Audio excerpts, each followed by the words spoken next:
Welcome back into the GSMC Sports Podcast as we are continuing to preview the upcoming NFL season for all 32 teams. We are running through the AFC North currently, and today we are going to be talking about the Cleveland Browns, who last year had a very successful season considering these circumstances, which is why Kevin Stefanski went on to win the Coach of the Year award.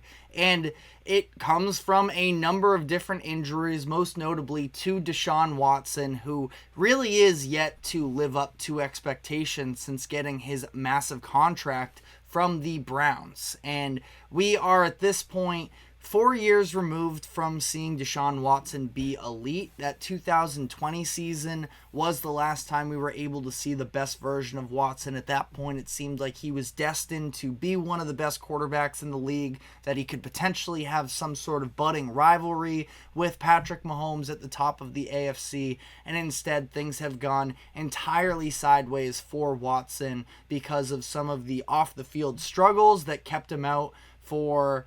Well, it was him holding out himself for an entire year, and then it was obviously the investigations that went on off the field as well that kept him out for a lot of time additionally. So Watson, we are far removed from it, but we still did see him starting to, it seemed like at least, shape into some version of himself that we recognized during his last couple games of this season during the 2023 season against the Cardinals and notably against the Ravens. The Cardinals statistics were off the charts, easily his best that we've seen since his tenure in Houston, but maybe a little bit of a worse personnel there, but he also led the Browns to a win against their division rival Ravens, and the Ravens had one of the best defenses in the NFL. So you can start to talk yourself into Watson, and then all of a sudden it was immediately followed up by an injury. He missed the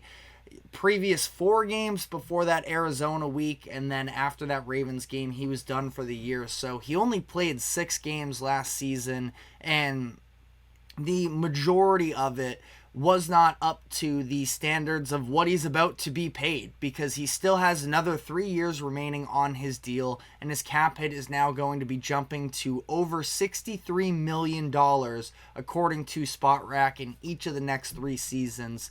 Now, the Browns, they signed a couple backup quarterbacks to at least have an option. They almost had to let Joe Flacco walk, because otherwise we could have been rearing towards a little bit of a quarterback controversy. The Browns started going on their run when Joe Flacco took over, and he played pretty well for the most part. I do feel like it was slightly overrated to some degree, considering the fact that he was just kind of throwing things up. The interception rate was very high, but they were also winning games and he was getting results. So not by any means to, dump on Joe Flacco, but that being said, we could have been heading towards a very strange debate between a 40-year-old Flacco and a Deshaun Watson who's going to be making over $63 million. So they let Flacco walk. They bring in Jameis Winston and Tyler Huntley on 1-year deals to back him up. For the money that Watson is being paid, he just flat out needs to be better, and this would be almost a worst-case scenario if Huntley or Winston were to take over. Also, for whatever it's worth, with Watson's injuries last season, it's always nice to have a little bit of insurance there at the position. But as for my expectations for Deshaun Watson, I don't think we can really expect him to be a definitive top 10 plus quarterback in the league. Now, if he can be in that range of a top 10 guy, I think Browns fans can be somewhat satisfied. You still might not love the player. You definitely don't love the contract if that's the type of results you're getting. But he would be massively overpaid at that point if he's struggling to crack that top 10 for the rest of his career, especially considering the fact that the trade, along with all the money, they gave up 3 first-round picks and some other draft capital. So the price was very expensive to get Watson, but you feel like you're probably pretty pretty on par with some of the other contenders in the NFL if Deshaun Watson can just be a reliable, steady presence for you at that quarterback position. It's been Kevin Stefanski, he might have won his second Coach of the Year award just last season. Stefanski's been a very good addition to their team since they added him. I was trying to see if I could double check on the fly here about the Coach of the Year, but it's not that important. He did win it last season, and they have a very good defense as well. So that's something that you can definitely feel positive about. And Watson, he is going to need to be better for a number of reasons, but including the fact that we don't really know what we're going to get from Nick Chubb this season either, who suffered a season-ending injury in Week 2 last year against the Pittsburgh Steelers. He tore a number of different ligaments in his knee. We've seen Chubb deal with injuries in the past, specifically back when he was at Georgia. So the Browns made some efforts this offseason to add some depth at the position. D'Onta Foreman and Nyheim Hines, which I think that Foreman, he's always due for at least that one big week every season in the NFL. So behind one of the better offensive lines, they can still have a rush attack, but it was clear that they missed him last season. When you look at their overall numbers, they were 12th in the league in rush yards per game. You would think that if there is more of a legitimate passing attack, that they would be able to benefit, considering Nick Chubb could have emptier boxes in front of him and he can get himself some more space. But you look at their stats from last year, the biggest thing is the third down numbers. They were 29th in the league, and that is usually pretty indicative of a couple of things. One, that they are not getting enough yardage on first and second down, that they are put into longer third down situations than you'd prefer, and also just the fact that you are not converting, you don't have good enough quarterback play to be able to overcome maybe some shortcomings on first and second down, where the Browns converted just 31.6% of their third downs. You look at the offenses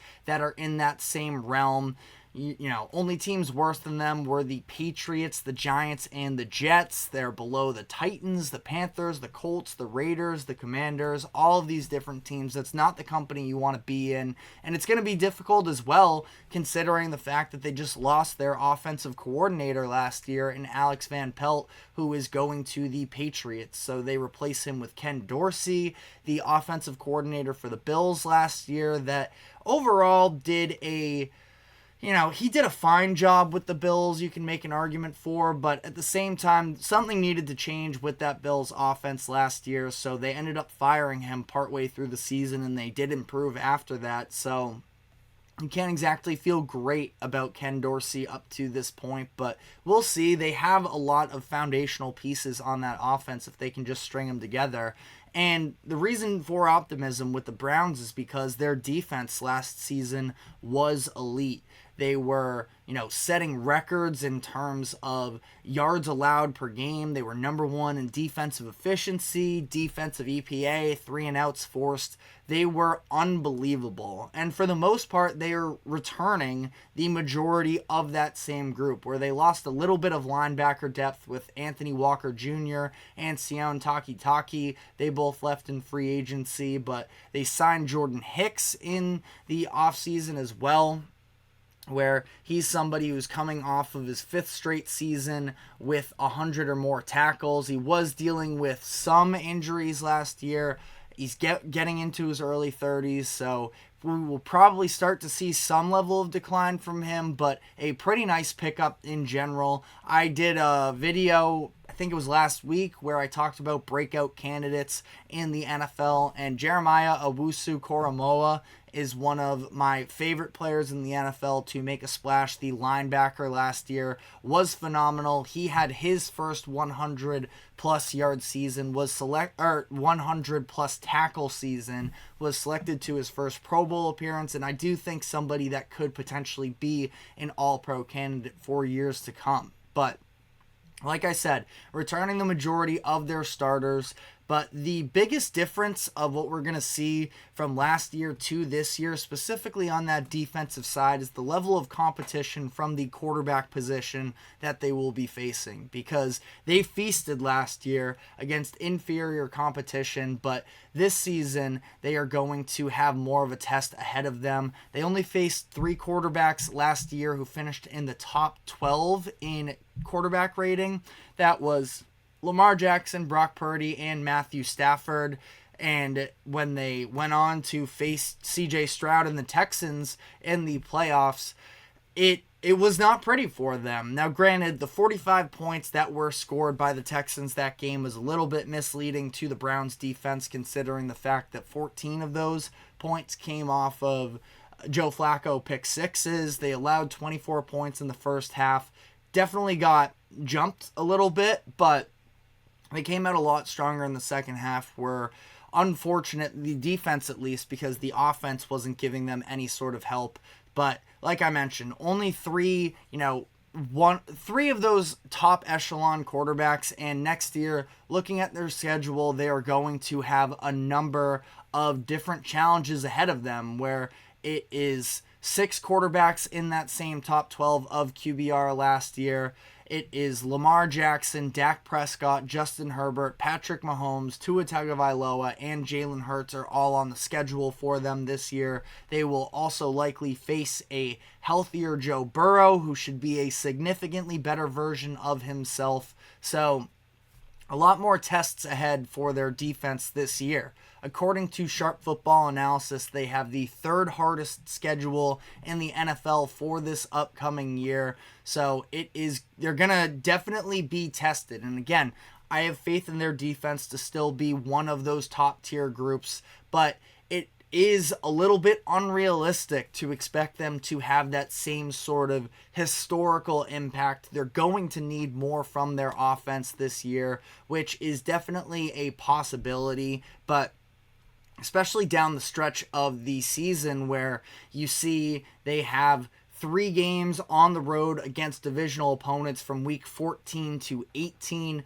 In between those matchups, they're going to have to face the Chiefs and the Dolphins, 2 high-powered offenses. So we're going to need to see more from Deshaun Watson and that offensive group. Their over-under for the season is currently sitting at 8.5, which, again, it's kind of interesting to evaluate it that way because they won 11 games last year and they should have their starting quarterback this season, but there are going to be a lot more obstacles in the way for them. So with that being said, I am predicting that they are going to go 9-8. That's enough to be in the conversation for the playoffs, but the top of the AFC is deep, so all of these teams are going to be scratching and clawing with one another for those final playoff spots. The AFC North is always a difficult outing, so you're going to have to be competing with probably all 4 of, or I should say all 3 of the other teams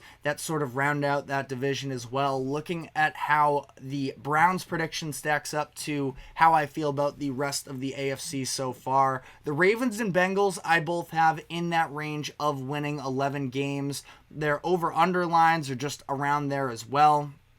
I believe the Ravens are at 11.5 and the Bengals are at 10.5. So the Browns are probably slightly worse than these other 2 teams.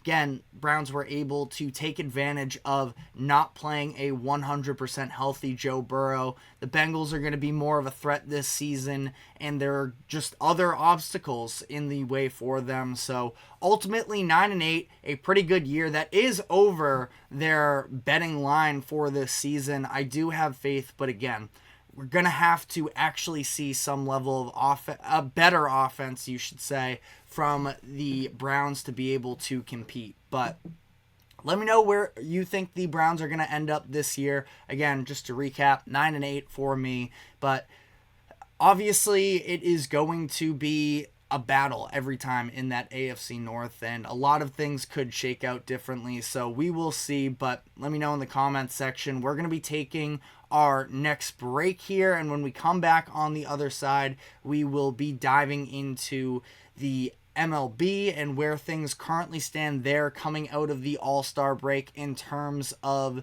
the current playoff positioning. So we will be diving into all of that. But first, a quick break. Don't go anywhere. We will be right back.